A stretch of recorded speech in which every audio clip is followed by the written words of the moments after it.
I'm Stephanie with Safeology. Gonna talk to you today about our upper room fixture. Let's take it to the whiteboard to learn this one. So here's a drawing of a room that I am in with our UVC fixture. Our UVC fixture uses UVC light, which is nearly invisible, that gets emitted horizontally across the ceiling. That is called the upper room zone.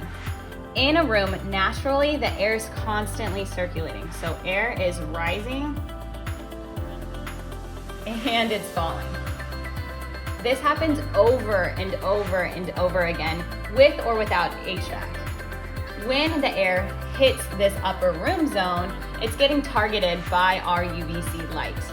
And that's how we use UVC light safely in a room that I'm in. So when our UVC fixture is mounted, I'm safe to be in the room because the UVC light is only at the top. This targets viruses, pathogens like COVID-19, and I want to show you, we actually have one mounted in the room that I'm in right now, and it's up here. As you can see, the fixture has a very minimalistic design. You can barely see it mounted there. Another great benefit of this product is it's so affordable. You can clean rooms for under $1 a day.